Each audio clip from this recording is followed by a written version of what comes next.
521 of the thick Siddur Mishkan Tfilah. Please reach in the pew in front of you or below you.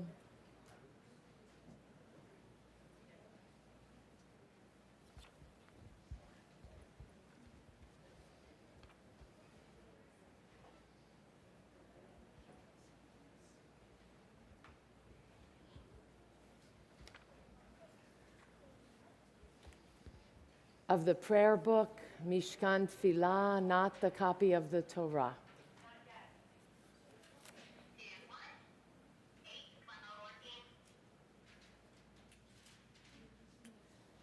Members of my congregation, would you reach for a Siddur and make sure that our guests each have a Siddur? Thank you.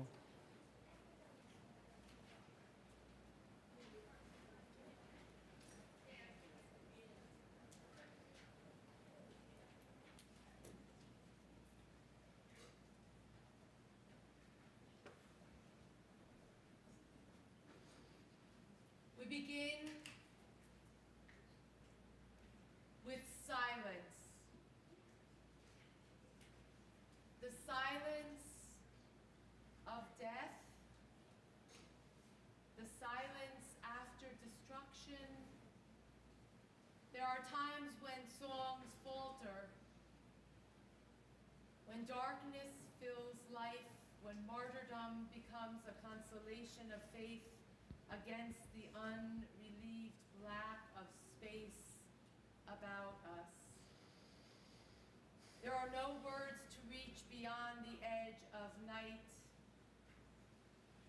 no messenger to tell the full tale. There is only silence, the silence of Job, the silence of the 6 million, the silence of memory. Let us remember them as we link our silences.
Pastor Niemoller wrote, in Germany, the Nazis first came for the communists, and I did not speak up because I was not a communist.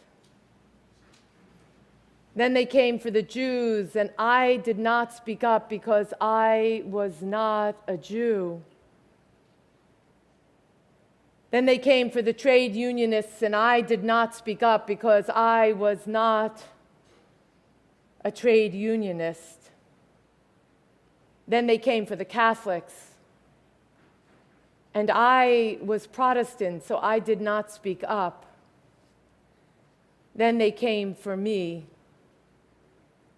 By that time, there was no one to speak up for anyone. At this time, I ask the members of my community who have been identified as candlelighters to come to the bottom of the bima, and I ask that Jack, Caleb, Hannah, Shep, Isaiah, and Bashert join the end of the candle lighting line.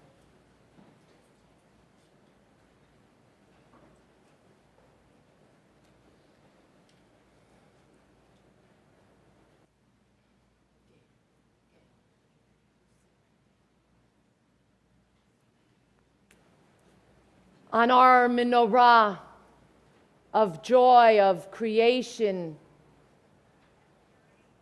there are 6 white candles this morning. Each of those white candles lit in memory of 1,000,000 Jews.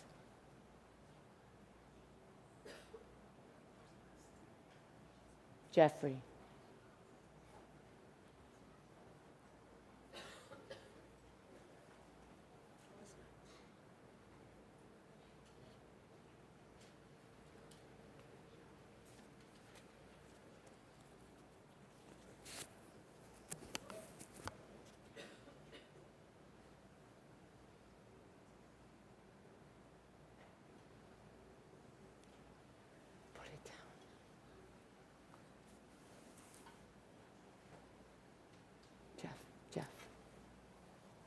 Come this way.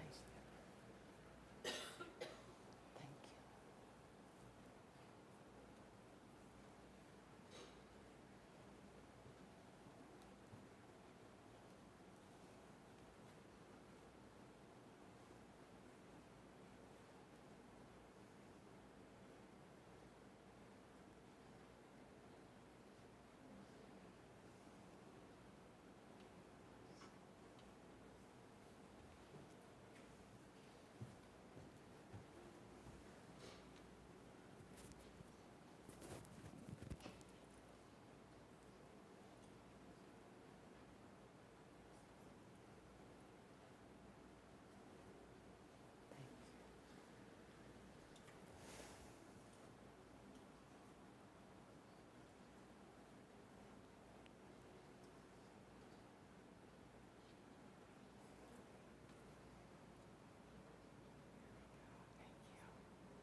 for the 12 million, the 6 million Jews and the 6 million other human beings, the 12 million souls that perished.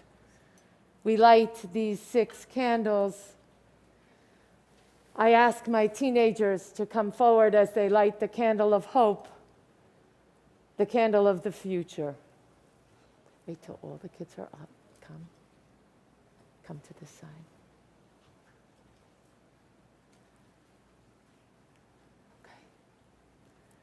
Okay, Caleb.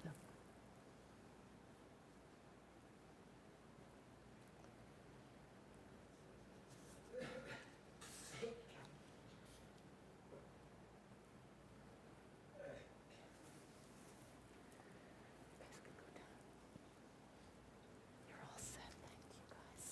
You're all set.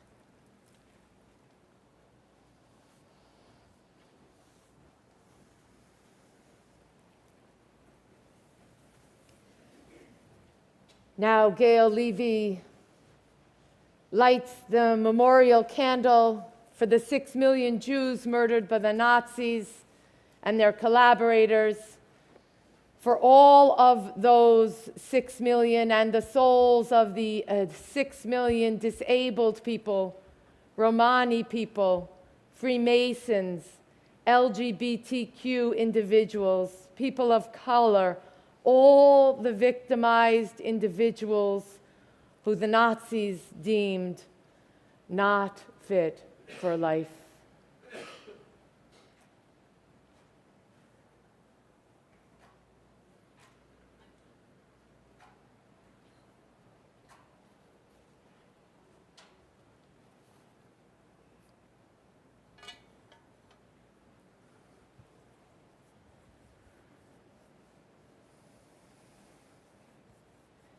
"522, blessed is the match consumed in kindling flame. Blessed is the flame that burns in the secret fastness of the heart." Ashrei hagafror shenizrav, shenizrav v'hitzit lehavot. Ashrei halehava shibara, shibara b'sitrei levavot.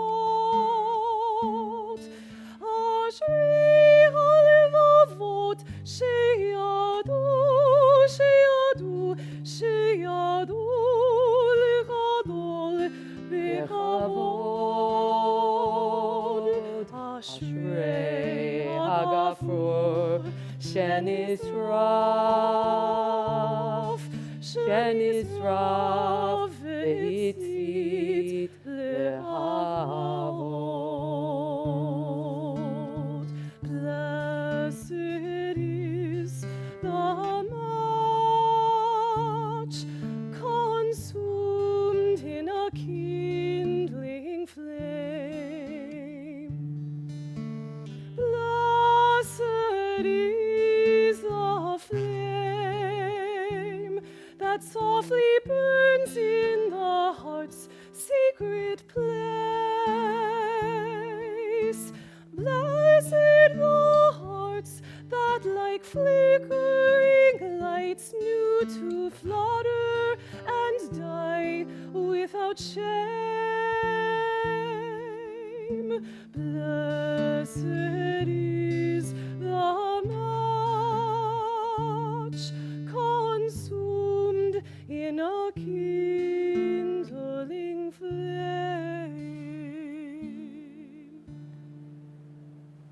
524. To the children in my congregation, to my children, I apologize to you that you are inheriting a world that we have to have Yom HaShoah as part of our prayer book. To my children, I wish that it was otherwise. And you are responsible for this remembering. You are responsible for this remembering with your people. Our stories become your stories. You are responsible for this remembering so that you bring your Jewish wisdom and fill the world with justice and with love, so that never again means that we stand up to evil in every age, so that never again means we will not allow what's happening in Ukraine to happen. We pray responsively, paragraph.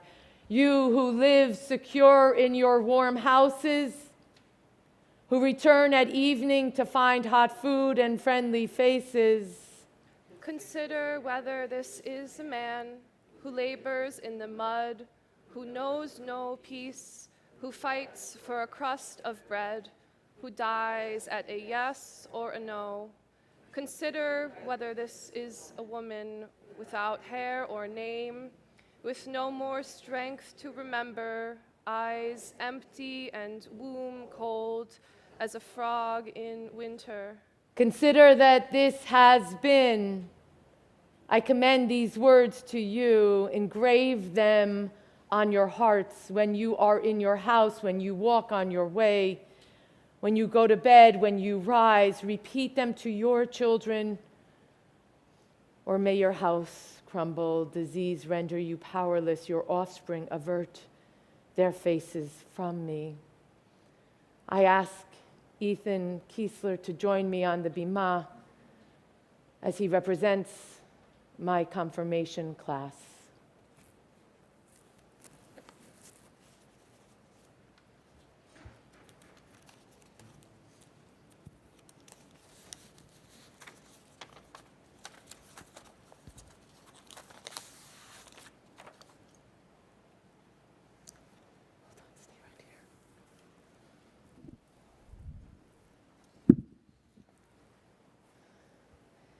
In the presence of eyes which witnessed the slaughter, which saw oppression, the heart could not bear, and as witnessed the heart that once taught compassion, until the days came to pass that crushed human feeling.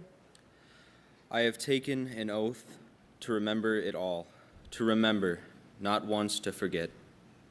Forget not one thing to the last generation, when degradation shall cease, to the last, to its ending, when the rod of instruction shall have come to conclusion. An oath, not in vain, passed over the night of terror. An oath, no morning shall see me at flesh pots again. An oath, lest from this we learn nothing.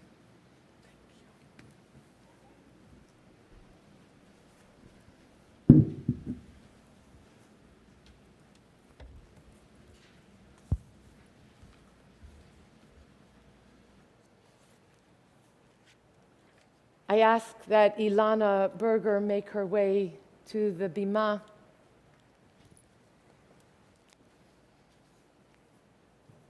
Ilana speaks this morning as her father. Ilana shares a story of Robert Laszlo Berger, Zichrono Livracha, a survivor. Seder, is that sound okay? Yes. Yeah. Seder in 1944 fell on late March or early April. The Germans had invaded Hungary a few weeks earlier. Within a few days of the occupation, the Nazis implemented a series of anti-Jewish measures in rapid succession.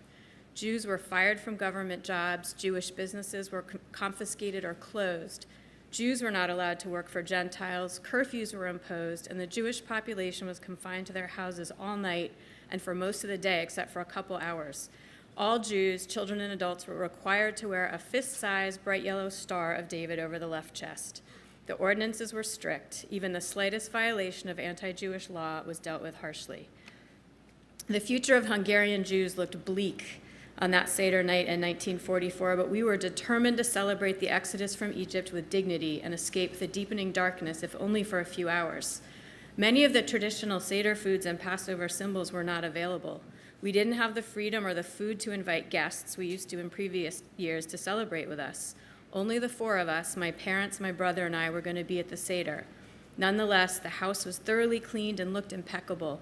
The dining room table was covered with a brilliantly white and flawlessly ironed tablecloth, carefully set with our best china and silverware. Freshly picked, bright-colored spring flowers softened the starkness of the white tabletop. It was a sad evening, but we'd hoped to celebrate and escape the frightening reality, if only for a few hours.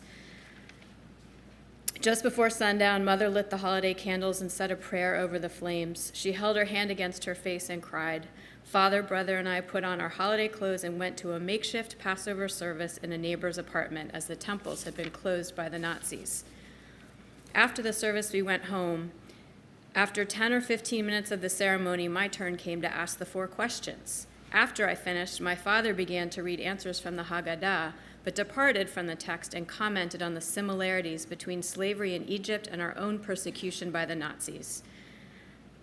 We were getting ready to wash our hands and start the Passover meal when we heard a hesitant knock on the window. Father went to the front door, followed by brother and myself. There was a Hungarian policeman who'd been a family friend. He looked nervous. The officer told us the Gestapo was planning to raid Jewish homes early in the morning in order to pick up hostages, and my father's name was on the list. We were shaken by the news and wanted more information, but the policeman had to leave. We thanked him, and Father gave him a handful of paper money. Father and Mother decided Father did not want to be taken by the Gestapo and liked to go underground. We had to find a hiding place. Mother and I went immediately to knock on the doors of our Jewish neighbors and ask people to hide my father and brother. The first 2 families we talked to were afraid to get involved. A young couple in the next apartment agreed to hide my father for at least one night. Mother and I parted from father and brother with the unspoken understanding that after a quiet night they would come back. They left for the hiding place. Mother and I stayed back in the apartment. We didn't bother with supper and we went to bed. I don't remember how I slept that night, but I will never forget the yelling and loud bangs that came from the front door. The noise woke me around 4 a.m. I was stunned for a few seconds, but brought to my senses by the piercing noise of shattering glass. There were several men in Gestapo uniform and a Hungarian police officer escort. A couple months earlier, one of the rooms in our apartment had been requisitioned to house a Hungarian Air Force pilot, and I knew he was in his room. I ran through the hallway towards his room, yelling that robbers were breaking down the front door. He jumped out of bed and drew his pistol, and facing the Nazis. Both sides identified themselves immediately and realized they were on the same side. To my deep disappointment, the exchange of gunfire I was hoping for did not materialize. The pilot and the raiders shook hands, and then I received the Nazis' undivided attention. They kept asking me where my father was, and I answered he didn't come home and I didn't know where he was. The raid lasted about 1 hour. The house was turned into shambles, but the Nazis got no useful information from me. On their way out, the Nazis stopped in the dining room. The Seder table, still intact, was set as we left it the evening before, with the immaculate white tablecloth. The Hungarian policeman asked for a piece of paper to write down the address of the Gestapo headquarters where Father was to report. I gave him a writing pad. He took a fountain pen from his breast pocket, removed the cap, and shook the ink from the pen all over the table. The ink spilled all over the tablecloth, and I can still see today the big blotches of blue on the white. One of the ink puddles surrounded Elijah's cup that had been full of wine. The next day, we had no time to lose and to figure out the best course to follow. As dawn broke, I knew we couldn't delay any longer and had to ask. I couldn't ask Father for advice because I was afraid that if we went to his hiding place, the Nazis would follow us and find him. We knew we needed a new hiding place. Mother and I went to talk to several Christian friends whom we thought could be trusted and asked them to shelter Father. After a number of polite and at times not so polite refusals, a man who used to be our janitor and lived in the outskirts of the city agreed to take them for a few days. By this time, the Judenrat office was open and we hurried there for advice. We met with a member of the group who knew our family. He told us that Father had to give himself up because if he did not, my mother and I would be in trouble and the rest of the Jewish community would be severely punished. He said we were free to gamble with our own lives but had no right to jeopardize the lives of others. I said to the man, I did not think my father will or should turn himself into the Gestapo.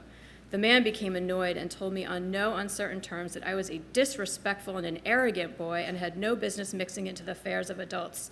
He asked us for the address of Father's hiding place so that he could send the Jewish police to take Father to the Gestapo. I said I would never give that information. The man got angry at me. We left. My mother was silent through the whole exchange. On the way out of that office, I was surprised at my newly found guts and gall. I must have been dealing with the situation, had no time to be scared. We went back to our apartment and waited for the Gestapo. I remember very little about the rest of the day, but I know that the Gestapo never came. Late at night, when it was dark, Father and brother stole through the back streets to a new hiding place.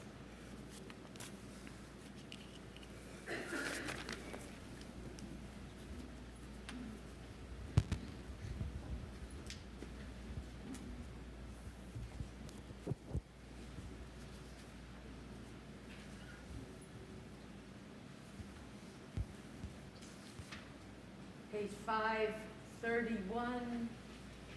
I believe with perfect faith in the Messiah's coming. Despite it all, I still believe.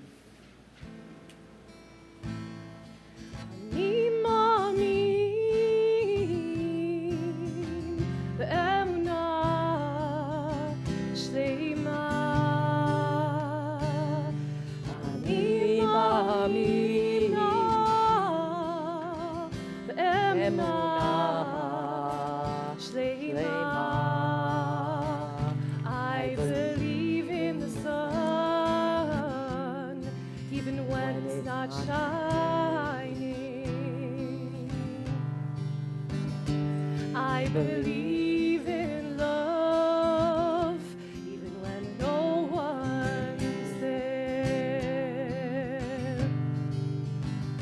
I believe in God, even when God is silent. I believe with perfect faith. Ani מאמין באמונה שלמה. אני מאמינה באמונה שלמה. I believe through any trial, there's always a way. But sometimes in this suffering and hopeless despair, my heart cries for shelter, to know someone's there. But a voice rises in me saying, hold on, my child, I'll give you strength, I'll give you hope. Just stay a little while. אני מאמין באמונה שלמה. אני מאמינה באמונה שלמה.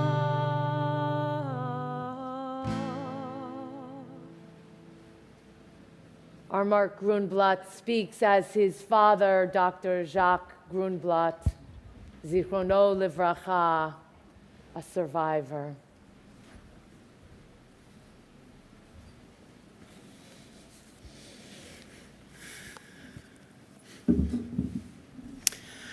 So, I was born on Simchas Torah in 1910. You'd say Simchat Torah these days, but we spoke Ashkenazi. I was the youngest of 7. They named me Shlomo Chaim after an older brother who died young. My parents called me Shloimela. When I was 4, I remember hiding in the back of my father's tailor shop as the Cossacks kicked in the front door. My father had been drafted into the Austro-Hungarian army for the Kaiser. And the Russians didn't like that. So they kicked in the door. My mother said, it's another pogrom, kind of like the others, but it was my earliest memory. We ran away to Bohemia. Now it's the Czech Republic. And when the war ended, we were able to go home. Home was Kolomia. Kolomia now is part of Ukraine. Then it was the Polish province of the Austro-Hungarian Empire, or the Österreichische-Hungarische Reich. Reich just meant empire. It wasn't until I was older that I understood that it meant danger. When I returned, my parents went to register me for school. So the Russians were in control. They asked for my birth certificate. My parents said, well, there was a war. Town hall burned down. There aren't any records. We know he was born on Simchas Torah. No one was exactly sure what day Simchas Torah was when I was born. So they picked a date in October, and I've kept that ever since. The Russians said, we've heard that from lots of people. Show us your marriage certificate. My parents go home, they come back with their marriage certificate, and the Russians say, what? This is a religious certificate. We don't like religious certificates. We want a civil certificate of marriage.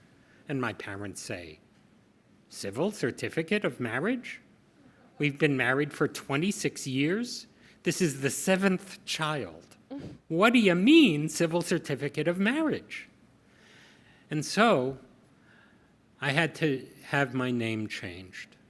My father was Eliezer Hahn. My mother was born Esther Grunblatt. So the Russians decreed I was legally a bastard, and I had to take my mother's maiden name, which was Grunblatt. So I go through school as Shlomo Chaim Grunblatt. I graduate from school. I did better than anyone expected. I decide I'm going to go from gymnasium, their version of high school plus a year, which was the academic study, to medical school. And I don't want to go to Prague because, well, that's where I was a refugee when I was a child. Why go back? I don't want to go to Paris like the rich people would do. I heard about a new medical school opening up in Marseille. So, I'd never seen the ocean. I think I'll go there. So I applied, and l'Université de Aix-Marseille accepts me. So, it's the summer before classes. I go to Marseille to brush up on my French and find a place to live. My parents aren't rich. My father's a tailor. I'm going to have to work my way through school. So I get a job as a waiter on the big fancy hotels of the French Riviera, where I learned that my name, which in French sounds something like Salomon Joachim Grunblatt, is essentially an insult in French, especially my first name. Salaud is not a thing you're going to yell across a dining hall at a fancy hotel. So they decide I look like a Jacques. They're going to call me Jacques. Okay, so when they yell Jacques across a dining hall, I learn to respond. I study as Salomon, but when I graduate, I have them put Salomon Joachim Jacques Grunblatt on my medical school diploma.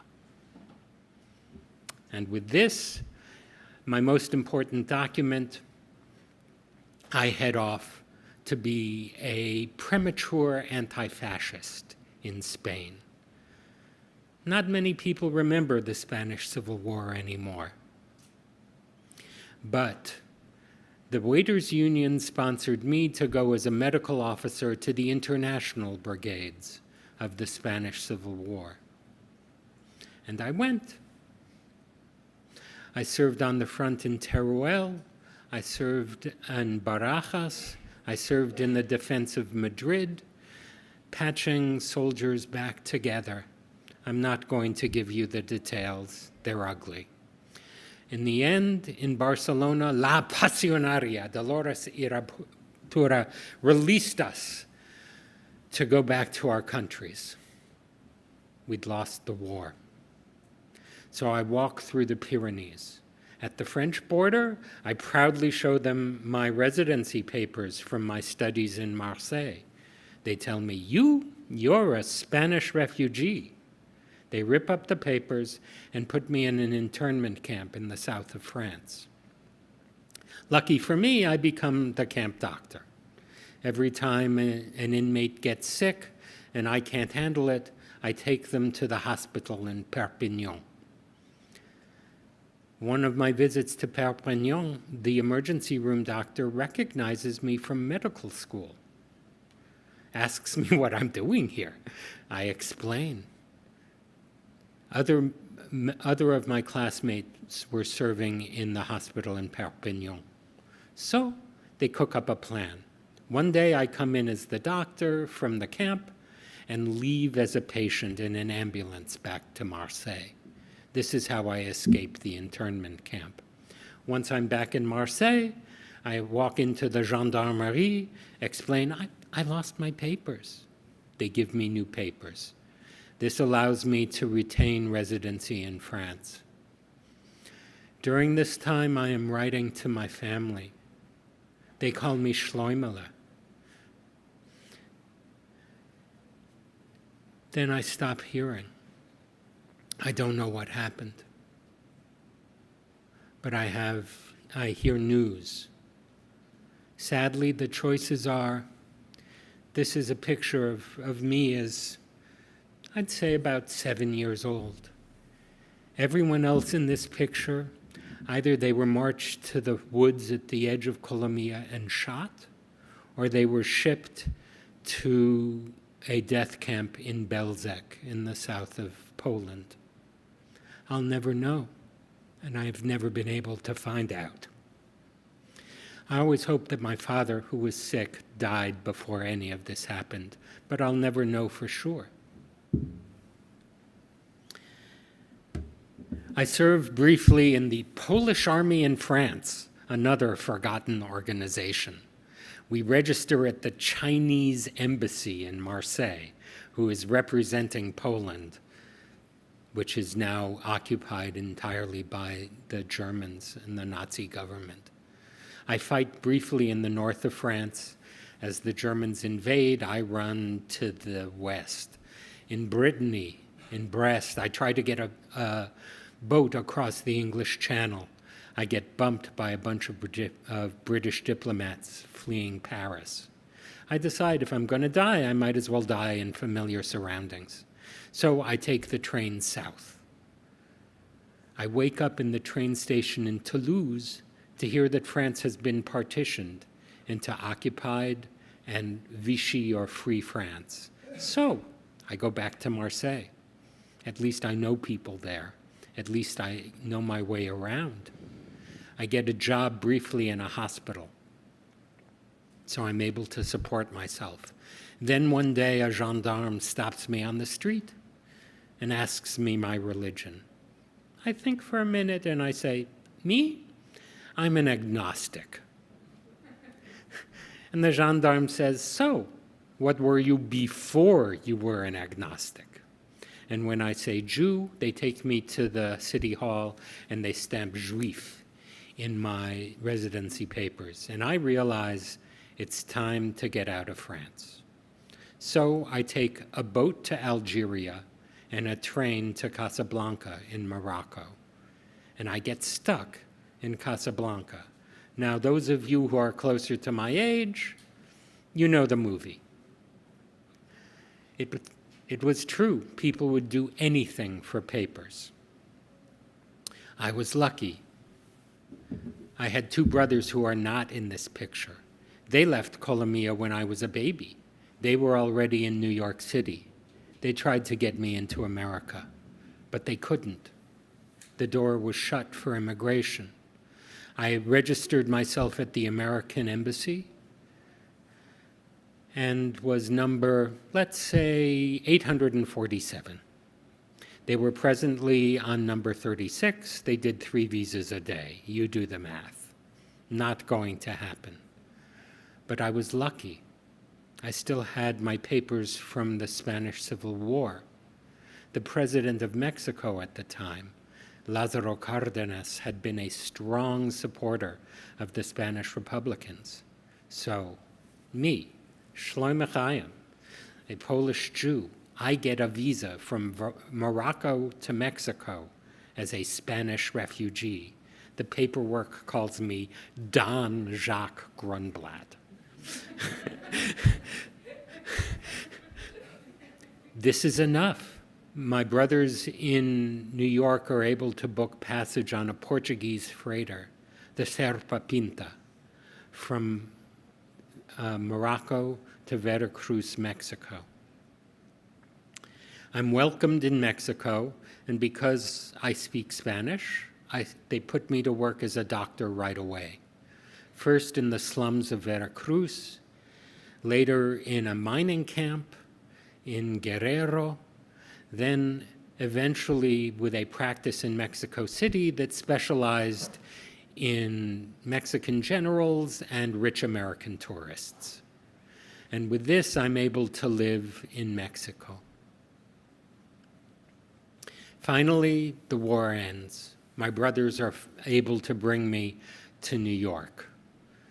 It's a problem because the only language we have in common is Yiddish. I speak Spanish, I speak French. They speak Yiddish, they speak Russian.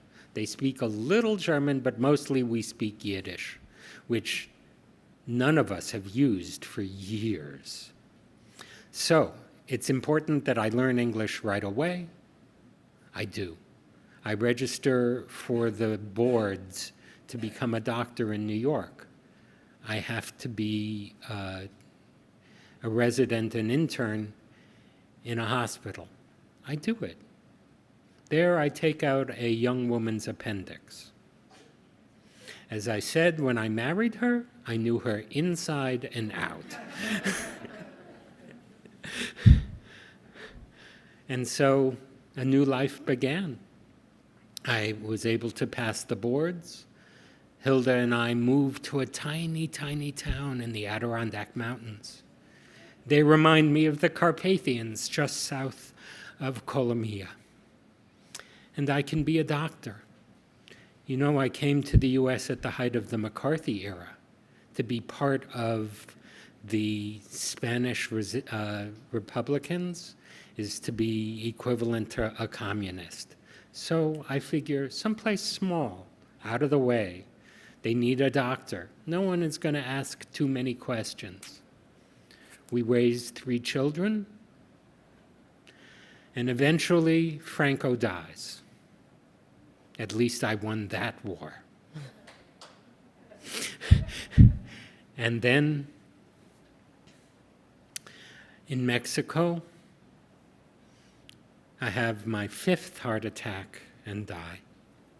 I'm buried at the Panteón Municipal de Manzanillo in Manzanillo, Mexico. You'll find the stone easily. It's the only one with a 6-pointed star. My silly son had to explain it to the stone cutter. And that's my story of survival and of my family. Thank you.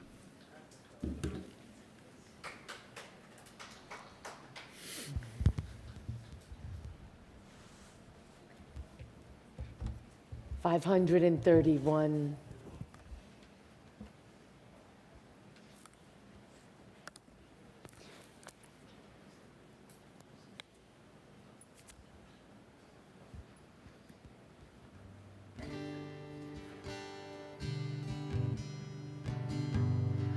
Animami.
The director of our religious school, Jonathan Billig, speaks as his relative, Zevia Lebutkin, Zichrona Levracha, a survivor in the Warsaw Ghetto.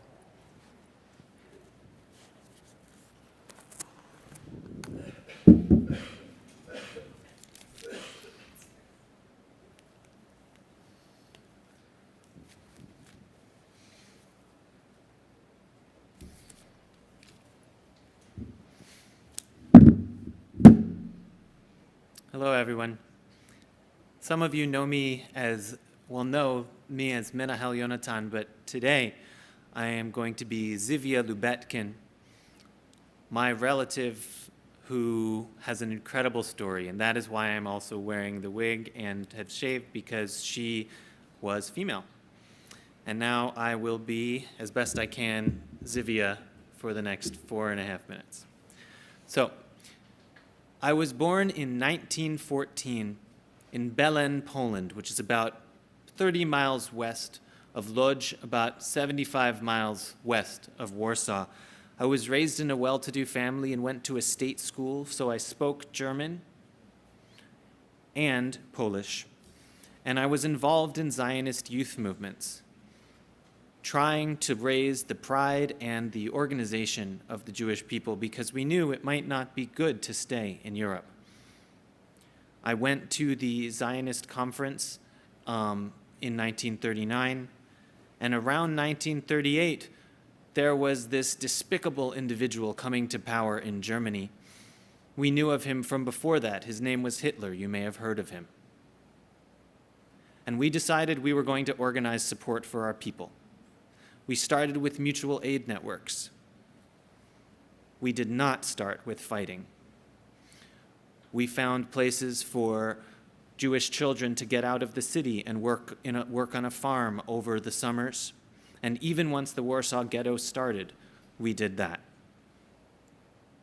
In 1940, I moved into the Warsaw Ghetto on purpose to organize the Jewish resistance. And I was one of the founding members, the only female founding member of the Jewish resistance in the Warsaw Ghetto.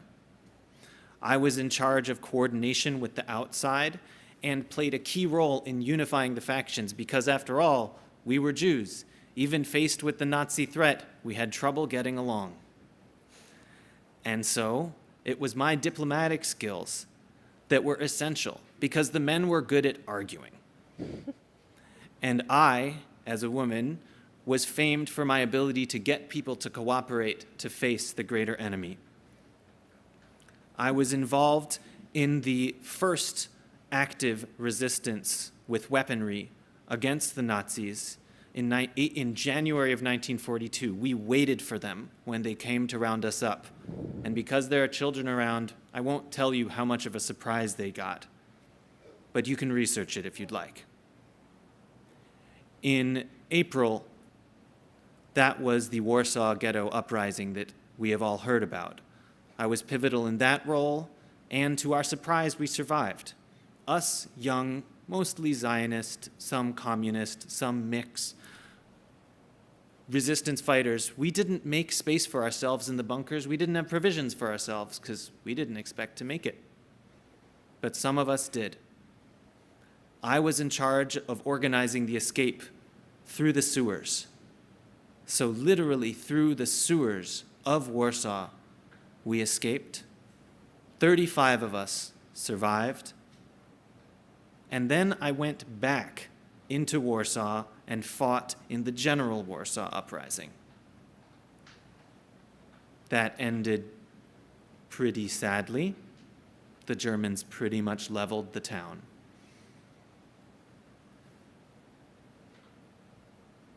From there, I organized ways for refugees to move to what I felt was my safe place, Palestine, which then became Israel. In Israel, I helped found the kibbutz Lochamei HaGettot, which means fighters of the ghetto. And from that kibbutz, I decided I didn't want to be a celebrity. I lived a regular life. I'm here today in my kibbutz outfit. We all got the same outfit, and my work boots. And I became a regular working Israeli. The only other time I came back into the limelight was in my testimony against the scum Adolf Eichmann. Beyond that, I wrote a memoir, and I had immense pride in my granddaughter, who became one of the first female pilots in the Israeli Air Force. Thank you all for listening to my story, for continuing the legacy, and for honoring this day.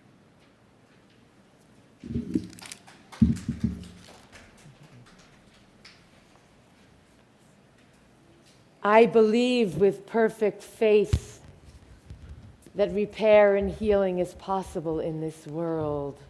531.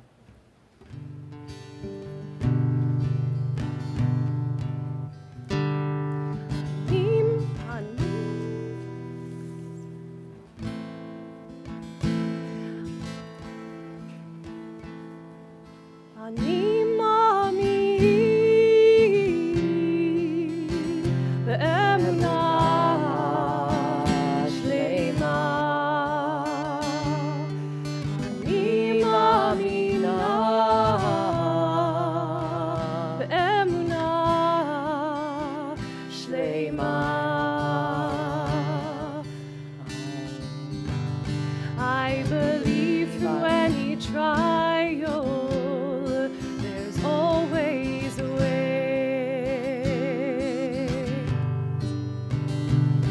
But sometimes in this suffering and hopeless despair, my heart cries for shelter.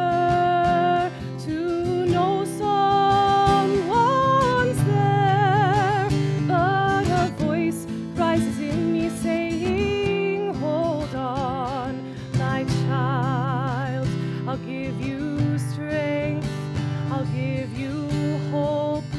Just stay a little while. Ani mami be'emunah shlema. Ani mamina be'emunah.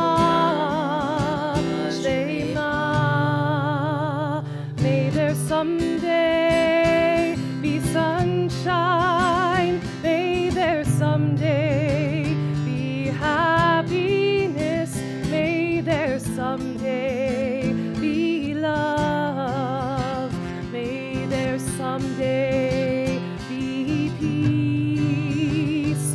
Oh, say shalom bimromav huyas.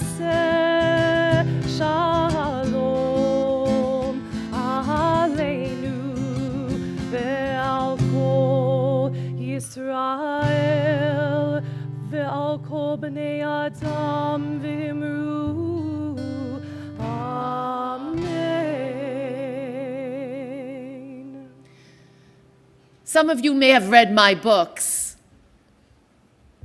If you did, I'm grateful. You know my story. Perhaps those of you who have not yet read my books, you will after today. My name is Eliezer, ben Shlomo, ben Eliezer. You may know me as Elie Wiesel.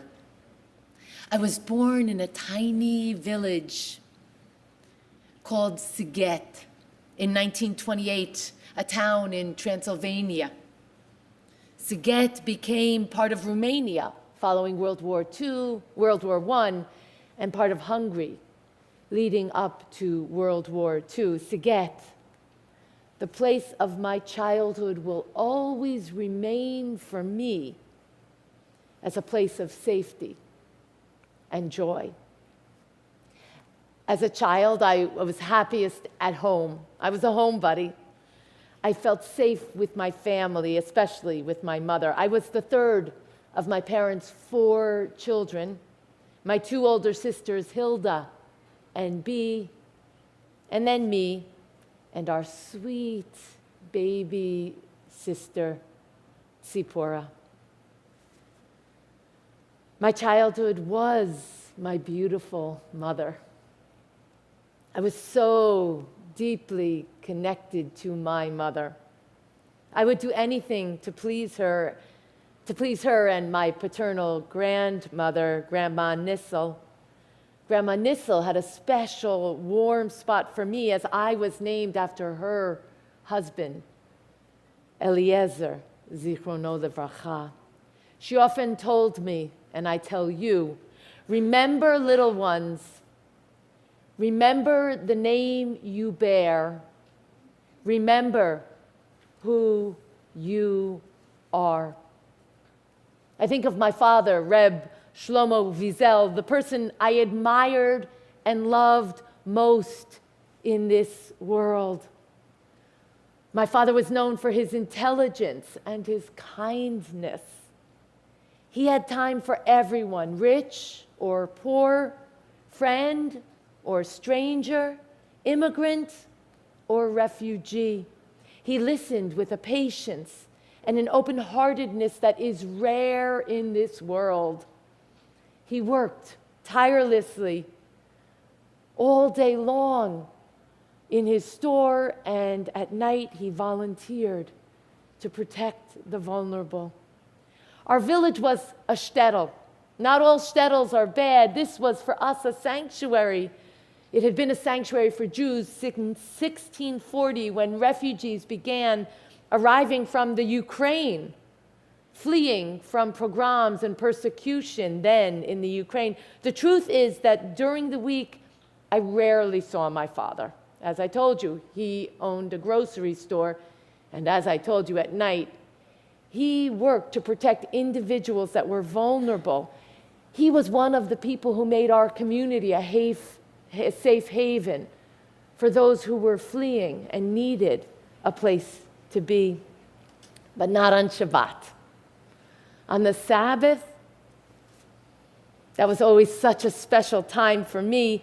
That's when I spent time with my mother, my grandmother, my sisters, and that was really the only time I got to spend with my father.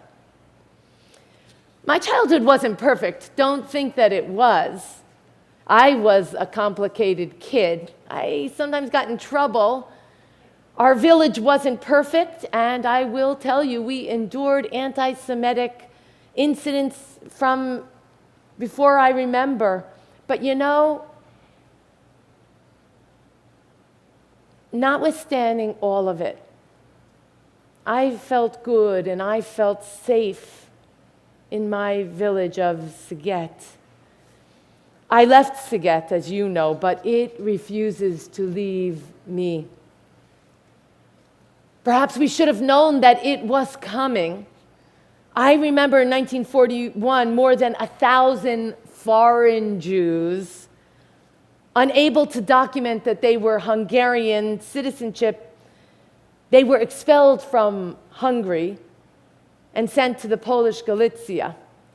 I remember going to the station to say goodbye to our friends and neighbors, to my classmates, and it was there that Moishela, in my books, you might remember, I refer to him as Moshe, the beetle, or sometimes Moshe, the madman, but we knew him as Moshele. Well, Moishela appeared dazed. There was madness in his eyes. He told hair-raising stories that those expelled were not being deported to another place, but they had been slaughtered, buried in naked ditches. What I find so difficult today is that it reminds me exactly of what's going on today in the Ukraine. Moshe talked about the brutality of the killers, the agony of children, old people, but no one wanted to believe him. No one could believe him. After all, the German people were neighbors and we knew them. They were people after all, until it was too late. Back then, you need to know that Hitler, like Putin, made no secret of his criminal intentions toward our people. Whenever hatred is backed by power, it always means catastrophe. But even with hearing all of that, we could not comprehend the horror of reality that would unfold. I remember when things began to shift. First, we Jews were outlawed.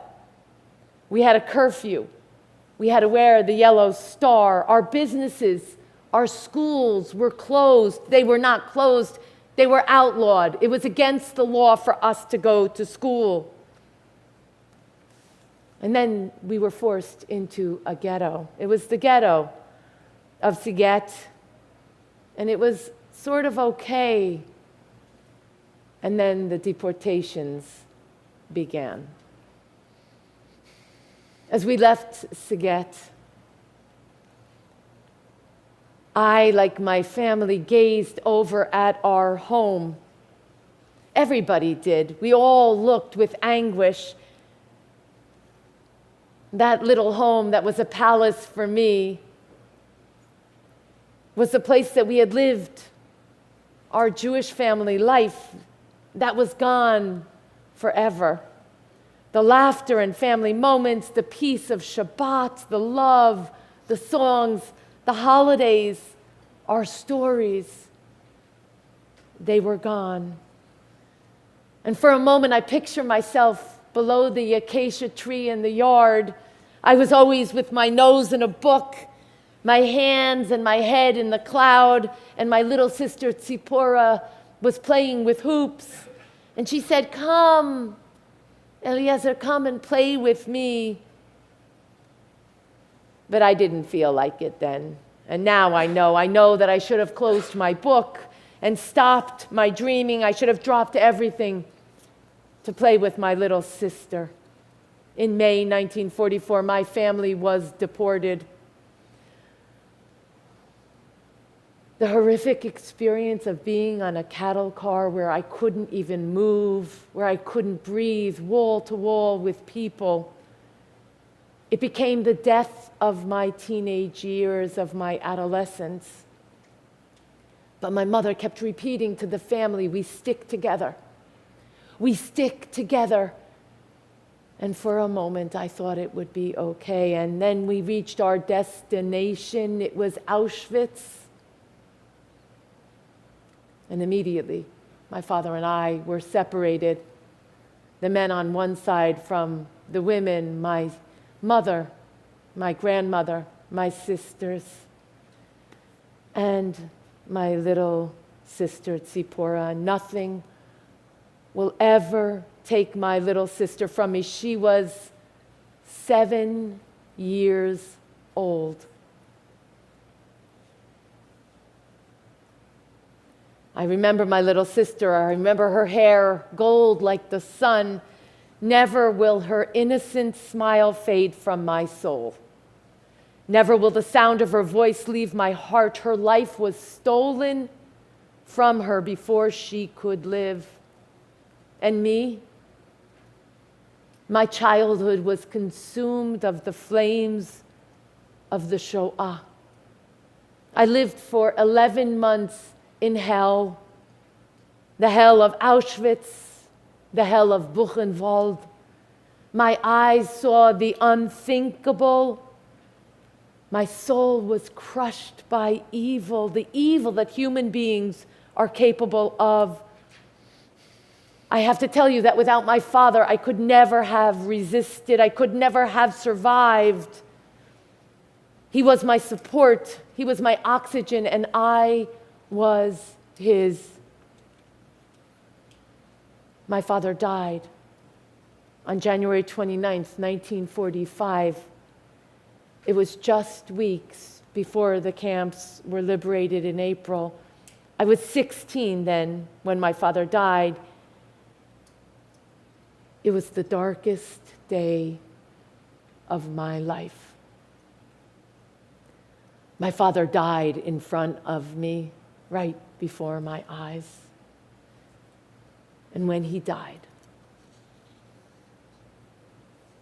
something inside me died too.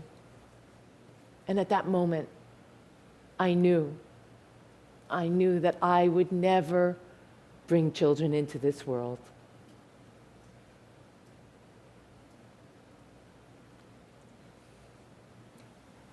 But then I met the most beautiful woman, my Marion. She is the love of my life. And we eventually did have a son, Elisha. And you should know that his very being will always be the biggest gift of my life.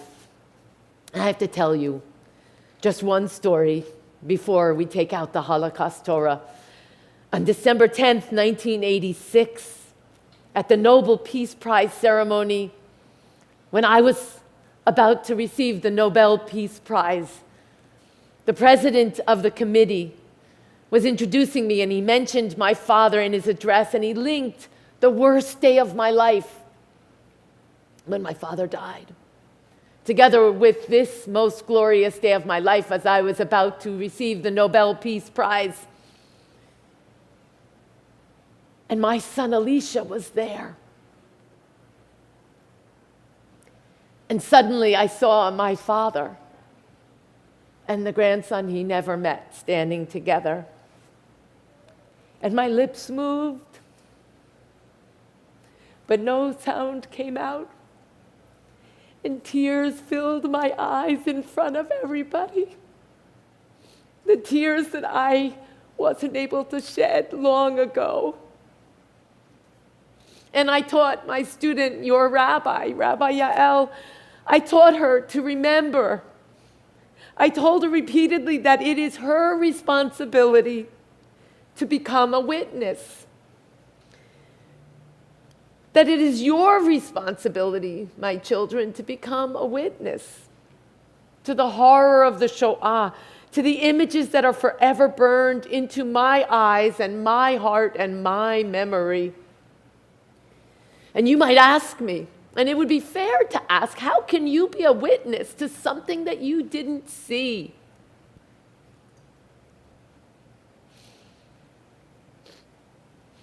To something that you didn't encounter, to something that you actually can't even imagine, no matter how much you read and how smart you are. Listen deeply. Shema. Listen and then do what our sages taught us to do, act. Act as if your life depended on it. Act as if you are me. My son Elisha and my daughter-in-law Lynn are the parents of my 2 grandchildren, Elijah and Shira. I want them to remember. I want you to remember. I'm going to ask now that all of the children of all ages, including my adult children, come up with me. Not the adults, just my teenagers who are adults. And the little ones come up as we take the Holocaust Torah out of the ark. Yai, yai, lai, lai, lai, lai, lai. Yai, lai, lai, lai, lai, lai, lai. Yai, lai, lai, lai, lai, lai, lai. Lai, lai, lai, lai, lai. Lai, lai, lai, lai, lai, but share it. Lai, lai, lai, lai, lai, lai. That's underneath. Yai, lai, lai, lai, lai, lai. Yai, lai, lai, lai, lai, lai. Yai, lai, lai, lai, lai, lai, lai.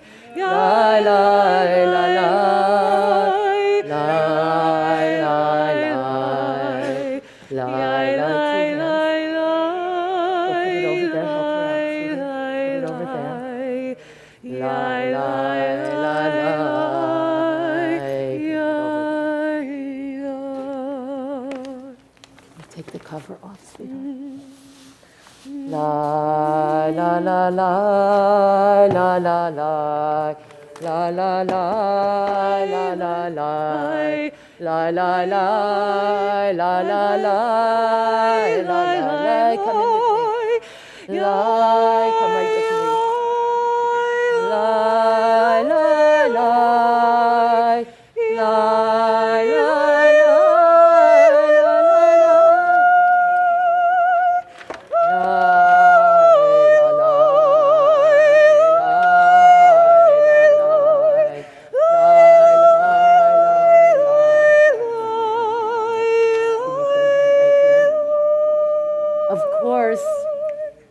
We don't ever touch the Torah with our hands.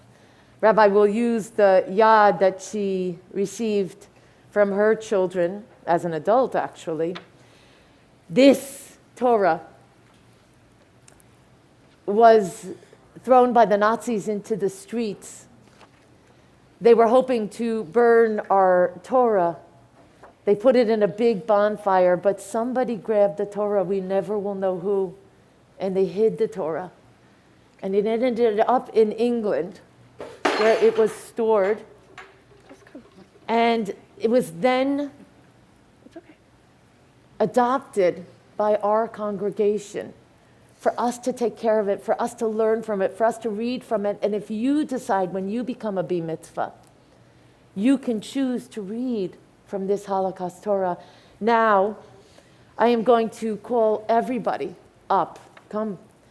Could you pass them out, please? Yes. For those of you who can read with Hebrew, please grab one of those. For those of you who need transliteration, just indicate that to Alexandra. They are on the sheets right next to you. Na la'amod kol kehilatenu hakadusha, our holy congregation with little ones and big ones, with our neighbors and friends. Mi beit Avraham v'Sarah, from the households of Abraham and Sarah. Together. Baruch hu et Adonai hamvorach. Baruch Adonai hamvorach leolam va'ed. Baruch Adonai hamvorach leolam va'ed. Baruch ata Adonai Eloheinu melech haolam. Asher bachar banu mikol ha'amim, v'natan lanu et torato. Baruch ata Adonai, noten ha'torah. Amen. Shema Yisrael, Adonai Eloheinu,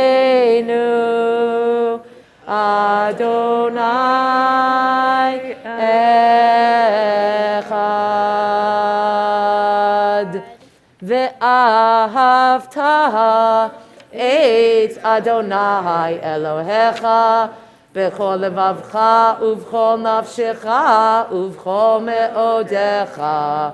Ve'hayu hadavarim ha'ele asher anochi mitzavcha hayom alevavecha v'shinantam levanecha v'dibarta baham b'shivtecha b'veitecha uv'lechtecha v'aderech uv'shochbecha uv'kumecha Ukshartam leot al yadecha, v'hayu letotafot bein einecha, uchtavtam al mezuzot beitecha, uvisharecha.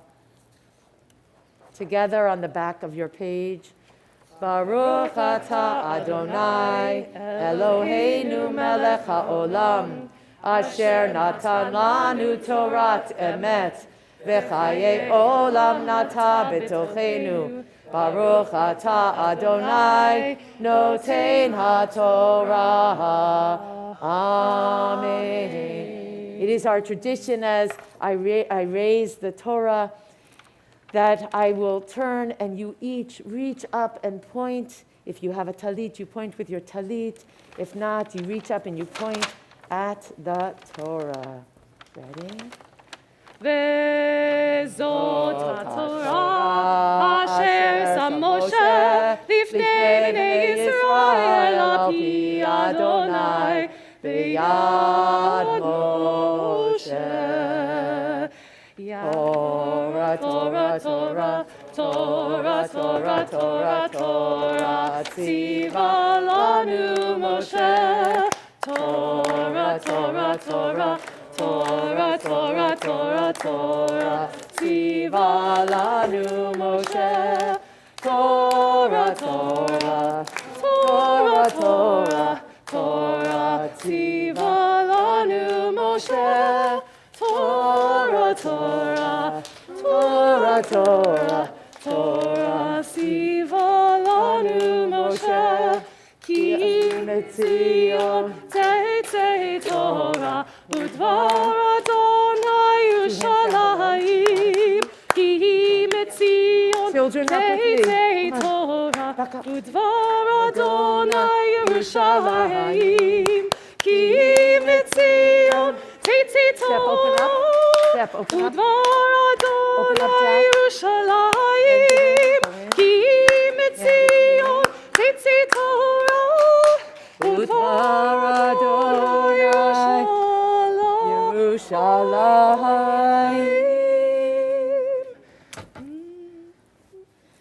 Why don't you guys stay here with me?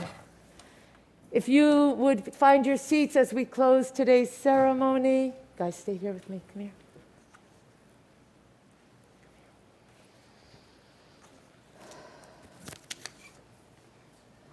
Page 530.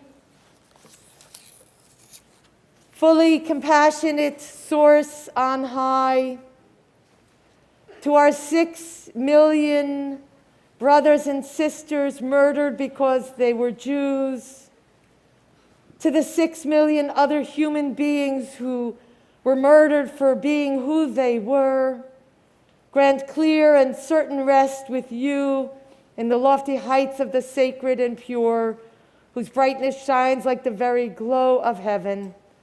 Source of mercy, forever enfold them in the embrace of your wings. Secure their souls in eternity. Adonai, they are yours. They will rest in peace, we pray. Amen. Please rise. אלמלא רחמים שוכן במרומים, אמצי מנוחה נכונה תחת כנפי השכינה, עם קדושים וטהורים כזוהר הרקיע, מזהירים לנשמות יקירינו שהלכו לעולמם. בעל הרחמים יסתירים בסתר כנפיו לעולמים, ויצרור בצרור היחים את נשמתם, אדוני הוא נחלתם, וינוחו בשלום המשכבם, ונאמר אמן.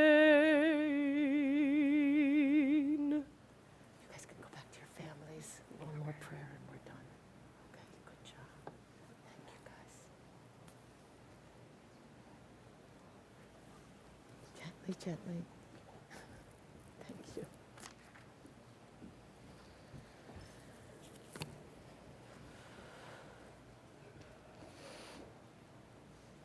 We turn to the mourner's Kaddish, page 598.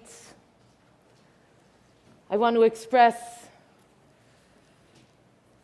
my gratitude to the families, the educators of their children, to our legacy. I want to express my gratitude to the children who are finding their way through this heavy legacy. I want to express my gratitude to my colleagues, our neighbors, people of other houses of worship who left their morning prayers to join us today in this most important moment. As we say Kaddish,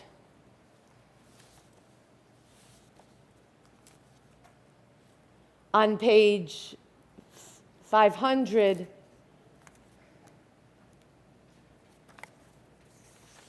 and 30,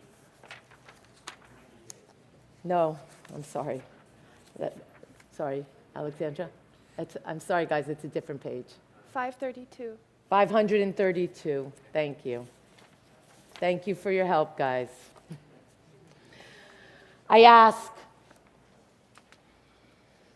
that your children who came up today be your inspiration. I ask that this heavy legacy that we carry of the stories of our people inspire us to be the people that we need to be to face the brokenness, the evil that continues in our world, to open eyes when others close them, to hear when others do not wish to listen, to look when others turn away, to seek to understand when others give up, to rouse oneself when others accept, to continue the struggle even when one is not the strongest, to cry out when others keep silent. To be a Jew, it is that. It is first of all that, and further, to live when others are dead, and to remember when others have forgotten. 533, we pray in Hebrew and in English. Yitkadal, Auschwitz, Vayitkadash, Lotz, Shmei Rabbah, Honar, Be'alma Divra Chirutei, Babi Yar, V'yamlich Malchutei, Mednek, B'chayechon uv'yomechon, Birkenau, uv'chayei dechol Beit Yisrael, Kovno, Ba'agala uv'izman kariv, Janauska, V'imru Amen. Yehei Shmei Rabba Mevorach Le'olam Ul'almei Olmaya. Yitbarach V'yishtabach. Theresienstadt, V'yitpa'ar V'yitromam. Buchenwald, V'yitnaseh V'yithadar. Treblinka, V'yit'aleh V'yithalal. Vilna, Shmei D'Kudesha Barichu. Bergen-Belsen, Le'ela. Mathausen, Min kol birchata v'shirata, Dachau, tushbechata v'nechemata, Minsk, da'amiran be'alma, Warsaw, ve'imru amen. Yehei shlama rabba min shmaya, v'chayim aleinu ve'al kol Yisrael, ve'imru amen. Oseh shalom bimromav. Hu ya'aseh shalom aleinu ve'al kol Yisrael ve'al kol b'nei Adam ve'imru. Amen. Amen.